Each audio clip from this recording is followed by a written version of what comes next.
ಇದು ಅಖಾಡ big fight ವಿಶೇಷ. ನಾನು ರಮಾಕಾಂತ್. ದೇಶದ ಅತಿ ದೊಡ್ಡ ಸಮಸ್ಯೆ ರೀತಿಯಲ್ಲಿ ಚುನಾವಣಾ ಆಯೋಗದ ಕೆಲ ವಿಚಾರಗಳು ಕಾಡ್ತಾ ಇದೆ. ಇದ್ಯಾವುದೇ ದೊಡ್ಡ ವಿಚಾರ, ಇನ್ನೂ ಬೇಕಾದಷ್ಟು ವಿಚಾರ ಇದೆ ಹೇಳಬಹುದು. ಇದು ಯಾಕೆ ಅಂತ ಹೇಳಿದ್ರೆ ನೋಡಿ, ಒಂದು ಮತ ಕೂಡ ಇಂಪಾರ್ಟೆಂಟ್. ಒಂದು ಮತದಿಂದ ಒಬ್ಬ MP ಆಗಬಹುದು ಅಥವಾ MP ಆಗದೇ ಇರಬಹುದು, ಒಬ್ಬ MLA ಆಗಬಹುದು, MLA ಆಗದೇ ಇರಬಹುದು, MLC ಆಗಬಹುದು, ಆಗದೇ ಇರಬಹುದು. ಇಂಥ ವಿಚಾರಗಳಿದ್ದಾಗ ಈ MLAಗಳು ಸೇರಿ ಒಂದು ರಾಜ್ಯ ಸರ್ಕಾರವನ್ನು ಮಾಡ್ತಾರೆ, MP ಗಳು ಸೇರಿ ಒಂದು ದೇಶದ ಪ್ರಧಾನಮಂತ್ರಿ ಯಾರಾಗಬೇಕು ಅಂತ, ಯಾರ ಸರ್ಕಾರ ಬರಬೇಕು ಅಂತ ಅವರು ಡಿಸೈಡ್ ಮಾಡ್ತಾರೆ. ವಿಷಯ ಹೀಗಿದ್ದಾಗ 65 ಲಕ್ಷ ವೋಟರ್ಗಳನ್ನು ನಾನು ಲಿಸ್ಟನ್ನು ತೆಗೆದು ಹಾಕಿಬಿಡ್ತೀನಿ ಅಂತ ಚುನಾವಣಾ ಆಯೋಗ ನೇರವಾಗಿ ಹೇಳಬೇಕಾದರೆ ಯಾವ ರೀತಿಯಲ್ಲಿ ಸ್ಪೆಷಲ್ಲಾಗಿ ತಾವು ಅದನ್ನು ಪರಾಮರ್ಶೆ ಮಾಡಿದ್ರಿ ಅನ್ನೋ ಒಂದು ಪ್ರಶ್ನೆಗಳು ಇವತ್ತಿಗೆ ಸುಪ್ರೀಂ ಕೋರ್ಟ್ನ ಮುಂದೆ ಬಂದಿದೆ. ಅದು ದೇಶಾದ್ಯಂತ ಒಂದು ಚರ್ಚೆ ನಡೀತಾ ಇದೆ. ಇದಕ್ಕೆ ರಾಹುಲ್ ಗಾಂಧಿ ಕೂಡ ಹೊರತಾಗಿಲ್ಲ, ಅನುರಾಗ್ ಠಾಕೂರ್ ಕೂಡ ಹೊರತಾಗಿಲ್ಲ. ಒಂದು ಪಕ್ಷದ ಕಡೆಯಿಂದ ಅನುರಾಗ್ ಠಾಕೂರ್ ಗಂಭೀರವಾಗಿರ್ತಕ್ಕಂಥ ಪ್ರಶ್ನೆಗಳನ್ನು ರೈಸ್ ಮಾಡಿದ್ದಾರೆ ಇಲ್ಲಿ. ಅದು ರಾಯ್ಬರೇಲಿ ಆಗಲಿ, ಕನೌಜ್ ಆಗಲಿ, ವಯನಾಡ್ ಆಗಲಿ, ಇದರ ಬಗ್ಗೆ. ರಾಹುಲ್ ಗಾಂಧಿ ಕರ್ನಾಟಕದಲ್ಲಿ ಮಹದೇವಪುರ ವಿಧಾನಸಭಾ ಕ್ಷೇತ್ರದ ಮತಗಳ ವಿಚಾರ ಬಂದಾಗ 1 ಲಕ್ಷಕ್ಕಿಂತ ಹೆಚ್ಚಿನ ಮತಗಳು ಇಲ್ಲಿ ಮೋಸವಾಗಿವೆ ಅಂತ ಒಂದು ಆರೋಪವನ್ನು ಅವರು ಮಾಡಿದ್ದಾರೆ. ಈ ಪ್ರಶ್ನೆ ಬಂದಾಗ ಇದು ರಾಹುಲ್ ಗಾಂಧಿ, ಅನುರಾಗ್ ಠಾಕೂರ್ ವರ್ಸಸ್ ಚುನಾವಣಾ ಆಯೋಗ ಎನ್ನುವ ಒಂದು ಕ್ಲಾಶ್ ಇಲ್ಲಿ ಜಾಸ್ತಿ ನಡೀಬೇಕಾ?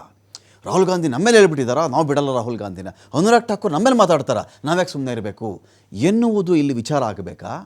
ಒಂದು ದೂರು ಬಂದಿದೆ, ಆ ದೂರಿಗೆ ಹೊಣೆ ಆಗಬೇಕಾಗಿರ್ತಕ್ಕಂಥ ಸಕ್ಷಮ ಪ್ರಾಧಿಕಾರ ಸಾಸಿವೆ ಮೊನೆಯಷ್ಟು, ಸೂಜಿ ಮೊನೆಯಷ್ಟು ಅನುಮಾನಕ್ಕೆಡೆಯಿಲ್ಲದ ರೀತಿಯಲ್ಲಿ ನಿಷ್ಪಕ್ಷಪಾತವಾಗಿರತಕ್ಕಂತಹ ಪಾರದರ್ಶಕವಾಗಿರತಕ್ಕಂಥ ಚುನಾವಣೆಯನ್ನು ನಾವು ಈ ದೇಶದಲ್ಲಿ ನಡೆಸುತ್ತೇವೆ ಎನ್ನುವ ಒಂದು ಅಭಿಪ್ರಾಯವನ್ನು ದೇಶದ ಜನಗಳ ಮನಸ್ಸಿನಲ್ಲಿ ಮತ್ತೊಮ್ಮೆ ಬೇರೂರುವಂತೆ ಮಾಡಬೇಕಾ?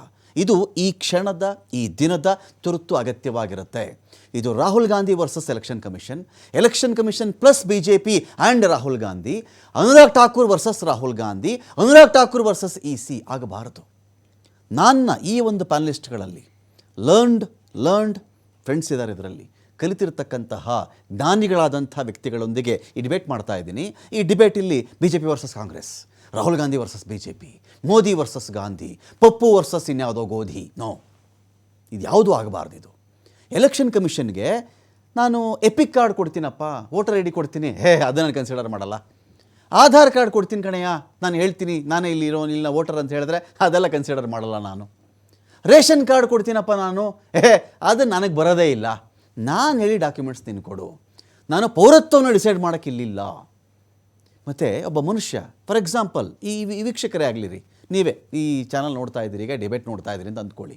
ನಿಮ್ಗೆ ಆಲ್ ಆಫ್ ಅ ಸಡನ್ ಒಬ್ಬ ಮನುಷ್ಯ ಬಂದುಬಿಟ್ಟು ಚುನಾವಣಾ ಆಗೋದ ಕಡೆಯಿಂದ, ನೀನು ಯಾರು ಹೇಳು, ಇಲ್ಲಿ ವೋಟರ್ ಅಲ್ವಾ ಹೇಳೋದು ನೀನು, ನಾನು ಕೇಳೋ ದಾಖಲೆ ಕೊಡು. ಸ್ವಾಮಿ ನನ್ನ ಹತ್ರ ಡ್ರೈವಿಂಗ್ ಲೈಸೆನ್ಸ್ ಇದೆ ಸ್ವಾಮಿ ಆಧಾರ್ ಕಾರ್ಡ್ ಇದೆ ಕೊಡಲಾ, ರೇಷನ್ ಕಾರ್ಡ್ ಇದೆ ಕೊಡಲಾ ಕೇಳಿದಾಗ ಅದು ಯಾವುದು ಆಗಲ್ಲ ಅಂದರೆ, ಒಬ್ಬ ಮನುಷ್ಯ ಒಂದು 15 ದಿನದಲ್ಲೋ 20 ದಿನದಲ್ಲೋ 25 ದಿನದಲ್ಲೋ ಏನು ತಂದು ತಾನು ಇಲ್ಲಿಯ ಮತದಾರ ಅಂತ ಪ್ರೂವ್ ಮಾಡಬಲ್ಲ.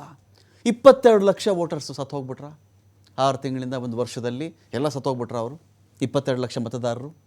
ಅಷ್ಟೊಂದು ದೊಡ್ಡ ಮಟ್ಟದ ಸಾವಾಗಬೇಕು ಬಿಹಾರದಲ್ಲಿ ಅಂದರೆ ಬರಬಾರದ ಸಾಂಕ್ರಾಮಿಕ ರೋಗ ಯಾವುದಾದ್ರು ಬಂದಿರಬೇಕು ಆ ಭಾಗದಲ್ಲಿ. ಅಂತಿಂದ ಸಾಂಕ್ರಾಮಿಕ ರೋಗ ಅಲ್ಲ, ಒಂದೇ ವರ್ಷದಲ್ಲಿ ಇಡೀ ಬಿಹಾರಕ್ಕೆ 22 ಲಕ್ಷ ಜನಸಂಖ್ಯೆಯಷ್ಟು ಕೊಚ್ಕೊಂಡು ಹೋಗಬೇಕು ಅಂತ ಹೇಳಿದ್ರೆ ಬರಬಾರದ ಕಾಯಿಲೆನೇ ಬಂದಿರಬೇಕು. ಈ ಪ್ರಶ್ನೆಗಳಿಗೆ EC ಎಫೆಕ್ಟಿವ್ ಆಗಿ ಉತ್ತರ ಕೊಡ್ತಾ ಇದೆಯಾ? ಕ್ವಶನ್ ಯಾರಾದರೂ ರೈಸ್ ಮಾಡಿರಲಿ. ಯಾರೋ ಒಬ್ಬ ಹೋಗ್ತಾನೆ ಇಲ್ಲೇನೋ ಕೊಲೆ ಆಗಿಬಿಟ್ಟಿದೆ ಅಂತೇಳಿ, ಅವನನ್ನು ಚೆಕ್ ಮಾಡೋಣ, ಅವನನ್ನು ಪರಿಶೀಲನೆ ಮಾಡೋಣ, ಅವನು ಯಾಕೆ ಇಲ್ಲಿ ಕೊಲೆ ಆಗಿದೆ ಅಂತ ಹೇಳ್ದ, ಇದಾ ವಿಚಾರ, ತನಿಖೆನ ವಿಚಾರ ಆಗಬೇಕಾ? ಎಲ್ಲ ವಿಚಾರಕ್ಕೆ ಸಂಬಂಧಪಡುತ್ತೆ. ಪಾಲ್ಗೊಳ್ಳೋದಕ್ಕೆ ನಮ್ಮೊಂದಿಗೆ ಈ ಡಿಬೇಟಲ್ಲಿ ಮೋಹನ್ ವಿಶ್ವ ಅವರಿದ್ದಾರೆ, BJPಯ ವಕ್ತಾರರು. ಸ್ವಾಗತ ಮೋಹನ್ ವಿಶ್ವ ಡಿಬೇಟ್ಗೆ. ಇನ್ನು ರಘು ದೊಡ್ಡೇರಿ ಇದ್ದಾರೆ, ಕಾಂಗ್ರೆಸ್ನ ವಕ್ತಾರರು. ಸ್ವಾಗತ ನಮಗೆ ರಘು ದೊಡ್ಡೇರಿ. ಸುಭಾಷ್ ಶೋಗಾರ್ ಸರ್ ಇದ್ದಾರೆ, ಪತ್ರಕರ್ತರು, ಹಿರಿಯ ಪತ್ರಕರ್ತರು ನಮ್ಮ ಜೊತೆಯಲ್ಲಿ. ಸ್ವಾಗತ ಸುಭಾಷ್ ಶೋಗಾರ್ ಸರ್ ತಮಗೆ ಈ ಒಂದು ಡಿಬೇಟ್ಗೆ. ನಮಸ್ಕಾರ. ಫೈನ್. ನಾನು ಈ ಡಿಬೇಟ್ ಸ್ಟಾರ್ಟ್ ಮಾಡಲಿಕ್ಕಿಂತ ಮುಂಚಿತವಾಗಿ ಇದರಲ್ಲಿ ಅನುರಾಗ್ ಠಾಕೂರ್ ಅವರ ಬೈಟ್ ಪ್ಲೇ ಮಾಡೋಕ್ಕೆ ನನ್ನ ಕೊಲೀಗ್ಸ್ ಕೇಳ್ತೀನಿ. ನಾನಿಲ್ಲಿ ಅನುರಾಗ್ ಠಾಕೂರ್ ಏನು ಮಾತಾಡಿದ್ದಾರೆ ಒಂದು ಬೈಟ್ ಪ್ಲೇ ಮಾಡಿರ್ಬೇಕಾ? वायनाड, रायबरेली, डायमंड हार्बर, कन्नौज, मैनपुरी, कोलाथुर विधानसभा, 5 लोकसभा 1 विधानसभा. अब इनमें देखिए किया क्या है. वायनाड में 93,499 डाउटफुल वोटर हैं, जिनमें से 20,438 डुप्लीकेट वोटर हैं, 17,450 फेक एड्रेस के साथ हैं, 4,246 मिक्स्ड हाउस होल्ड है और 51,365 वोटर मास एडिशन में हुए. अब आप नाम देखिए साहब, मैमूना नाम है, बूथ नंबर 135 है और फिर वो 115 पे भी वही है, फिर 152 में भी वही है। विधानसभा एक है इरानाड, लेकिन पोलिंग बूथ 135, 115, 152 में मैमूना बार बार वोटर बन जाती है, लेकिन राहुल जी प्रियंका जी को पता नहीं चलता क्योंकि उनको चुनाव जिताती हैं। वायनाड, रायबरेली, डायमंड हार्बर, कन्नौज, मैनपुरी। ಮೋಹನ್, ಅನುರಾಗ್ ಠಾಕೂರ್ ಒಂದು ಜೆನ್ಯೂನ್ ಆಗಿರತಕ್ಕಂಥ ಕ್ವಶನ್ ರೈಸ್ ಮಾಡಿದ್ದಾರೆ ವಿತ್ ಅಡಿಕ್ವೇಟ್ ಪ್ರೂಫ್ ಅಂತ ನಾನು ಕನ್ಸಿಡರ್ ಮಾಡ್ತಾ ಇದ್ದೀನಿ ಫಾರ್ ಆರ್ಗ್ಯುಮೆಂಟ್ ಸೇಕ್.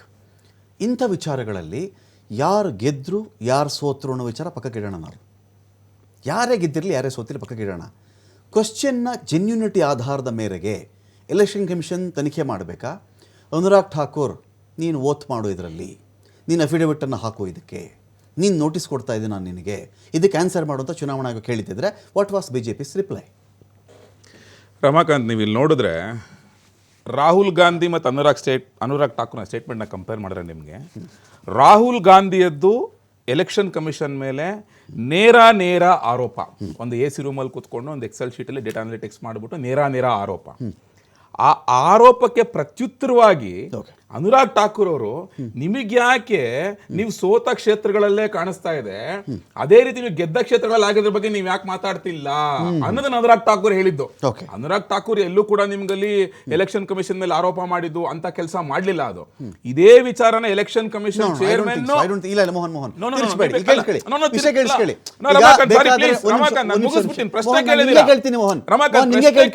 ನಾವೀಗ ನಿಮ್ಮದೇ ಪಕ್ಷದವರ ಹೇಳಿಕೆ ಇದು, ನಾನು ಹೇಳ್ತಾ ಇದ್ದೀನಿ, ರಾಹುಲ್ ಗೆದ್ರು, ಪ್ರಿಯಾಂಕಾ ಗೆದ್ರು, XYZ ಅನ್ನೋ ಕ್ಯಾಂಡಿಡೇಟ್ ಗೆದ್ರು, ಆ ವಿಚಾರಕ್ಕೆ ಸೀಮಿತವಾಗಿರ್ತಕ್ಕಂಥ ವಿಚಾರ ಅಲ್ವೇ ಅಲ್ಲ. ಅದು 20,009 ವೋಟರ್ಗಳನ್ನು ನೀವೇನು ಮಾಡಿದ್ರಿ, ಅದು ನೀವು ನಿಮ್ಮ ಕಣ್ಣು ಕಾಣಿಸ್ತಿಲ್ವಾ ರಾಹುಲ್ ಅಂತ ಕೇಳಿದಾಗ, ಈ ಅನುರಾಗ್ ಠಾಕೂರ್ ಅವ್ರು ಕೊಡ್ತಾ ಇರ್ತಕ್ಕಂಥ ಡೇಟಾದ ಜೆನ್ಯೂನಿಟಿಯನ್ನು ನಾನು ನಂಬಿಕೊಂಡೇ ಇದನ್ನು ಕೇಳ್ತಾ ಇದ್ದೀನಿ.